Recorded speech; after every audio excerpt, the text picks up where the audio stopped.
ప్రముఖ real estate కంపెనీల చేతుల్లో బయ్యర్లు ఇన్వెస్టర్లు తరచుగా మోసపోతున్నటువంటి ఘటనలు మనం చూస్తూనే ఉన్నాం, తరచుగా వింటూనే ఉన్నాం.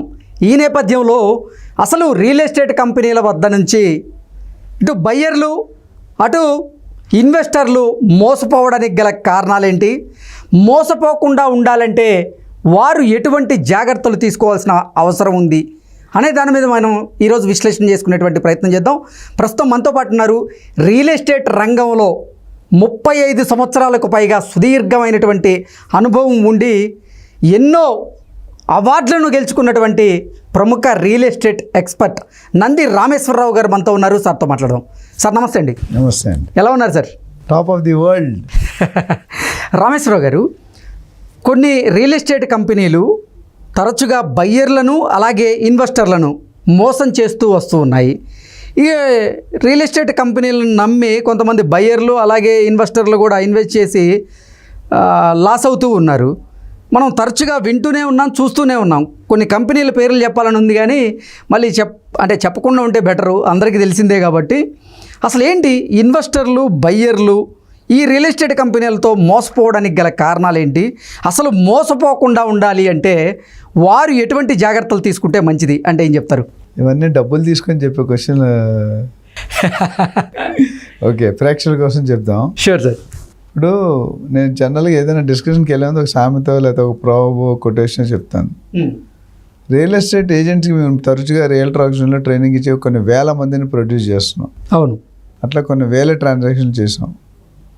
సో ఇక్కడ ఏమవుతుందంటే ఏజెంట్కి నేను ఒక మాట చెప్తాను తరచుగా, నువ్వు ఏజెంట్గా రానియాలి, సక్సెస్ అవ్వాలి, డబ్బులు కావాలి అందరికి, డబ్బు అంటే నీకు రెండు క్వాలిటీస్ ఉండాలి. భూమాత అంత పేషెన్స్ ఉండాలి, ఆకాశం అంత ఆశ ఉండాలి. రెండు ఉండాలంటారు? రెండు ఉండాలి. ఓకే. అది ఎందుకు చెప్పానంటే మీరు అడిగిన సబ్జెక్ట్ టాపిక్ చాలా ఈజీ టాపిక్ కాదు, చాలా క్లిష్టమైన ఇంపార్టెంట్ అయిన అన్ని రకాల $1 బిలియన్ క్వశ్చన్. అది $1 బిలియన్ క్వశ్చన్. ఎప్పుడైతే ఈ ఆశ అనేది అత్యాశకి వెళ్తుందో చీటింగ్ మొదలవుతుంది. దెన్ ఆశ ఈజ్ ప్రమోటెడ్ టు అత్యాశ, ఎలివేషన్.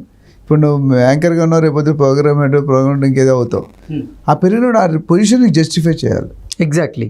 ఆ జస్టిఫై చేయనట్టు you will be thrown down. ఎంత స్పీడ్గా ఇచ్చారో అంత స్పీడ్గా లాగేస్తారు పవర్స్. ఏ మనిషికైనా పవర్స్ ఇవ్వకూడదు, పవర్స్ ఇస్తే తీసుకోకూడదు. లేకపోతే ఉండే టైగర్లా ఉంటుంది, తెలుసు కదా. ఉండే టైగర్ కల్పించిందంటే కథం. అది ఎందుకు చెప్తానంటే రియల్ ఎస్టేట్ ఎవరు కూడా పుట్టుకతో ఎవడు మంచివాడు కాదు, ఎవడు చెడ్డవాడు కాదు. బ్యాలెన్స్డ్గా పుడతాడు మనిషి. దేవుడు పుట్టించిందా లేదు. ఎందుకంటే మొత్తం అన్నీ నీకు ఇచ్చాను, నీకు భూమి మీద మనుషులు కనిపించరు.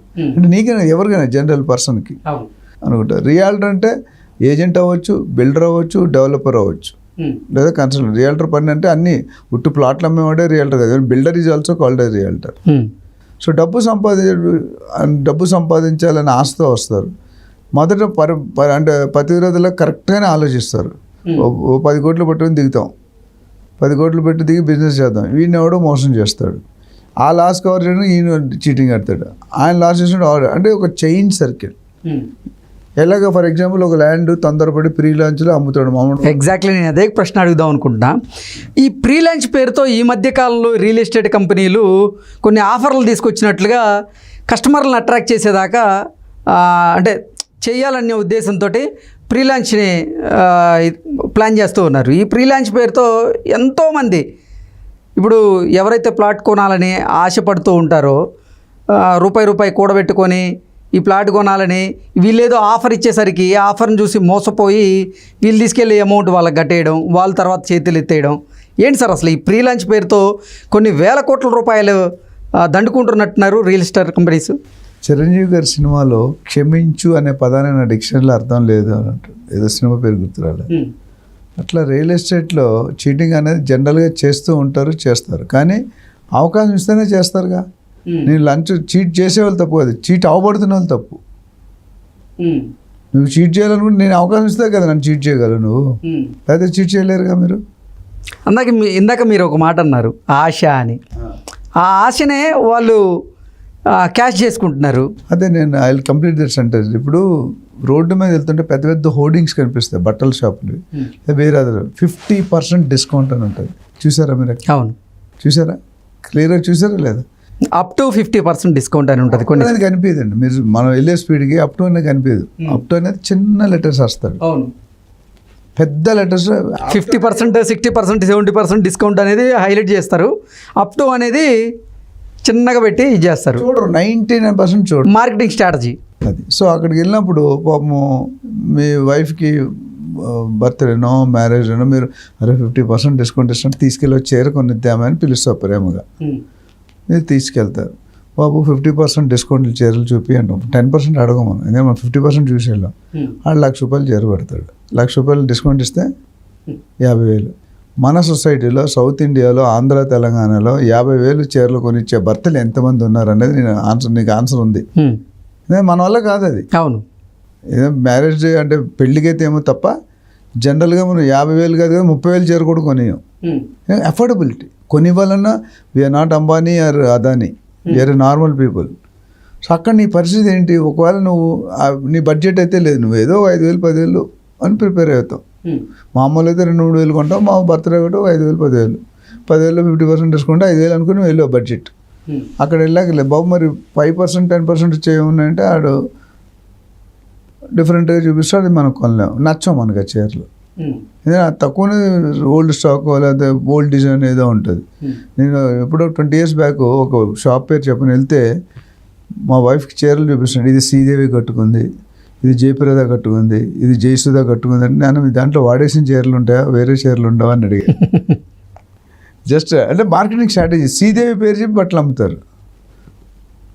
సో ఇక్కడ రియల్ ఎస్టేట్కి వస్తే మన ఇంటెన్షన్ కరెక్ట్గానే ఉంటుంది. ఇప్పుడు ఒక ల్యాండ్ ఉన్న దగ్గర ల్యాండ్ తీసుకున్నాడు 100 ఎకరాలు, అనుకో 5-10% అడ్వాన్స్ ఇచ్చాడు.